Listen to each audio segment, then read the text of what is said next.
పోలిపాడ్యమి రోజు నీటిలో దీపాలు సముద్రాల దగ్గర, నదుల దగ్గర వెలిగిస్తూ ఉంటారు కదా! నదులు, సముద్రాల దగ్గర లేనివారు తులసమ్మ దగ్గర మనం ఇలా బౌల్స్‌లో వాటర్ వెలిగించేటప్పుడు ముఖ్యంగా దీపాల్లోకి వాటర్ అనేది వెళ్ళిపోయి కొండెక్కిపోతూ ఉంటాయి కదా దీపాలు.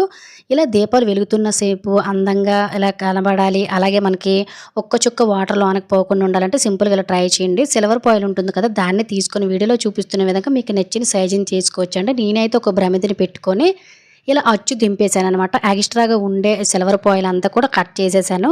ఇవి మీకు ఎన్ని కావాలంటే అన్ని ఈజీగా ఇలా తయారు చేసుకోవచ్చండి. వెయిట్ చాలా తక్కువుంటాయి. ఇందులోన నూనెలో తడిపిన ఒత్తుళ్ళు వేసేసుకొని పసుపు, కుంకుమ, కొంచెం అక్షింతలనైతే నేను వేసేస్తున్నాను. ఆ తర్వాత వెడల్పుగా ఉండే ఒక బేసిన్ తీసుకొని ఇందులో వాటర్‌ని పోసుకొని ఇందులో కూడా పసుపు, కుంకుమ అలాగే కొంచెం అక్షింతలు వేసుకొని మీ దగ్గర ఉంటే పూల రెక్కలను, పువ్వులను కూడా వేసేసుకొని ఇలా మనం పోలిపాడ్యం రోజు తులసమ్మ దగ్గర దీపాలు వెలిగించామంటే చూడటానికి అందంగా ఉంటుంది. సముద్రాల్లో, నదుల్లో వెలిగించిన నీటిలో మునిగిపోకుండా చాలా చక్కగా వెలుగుతాయి. ట్రై చేయండి. Thank you for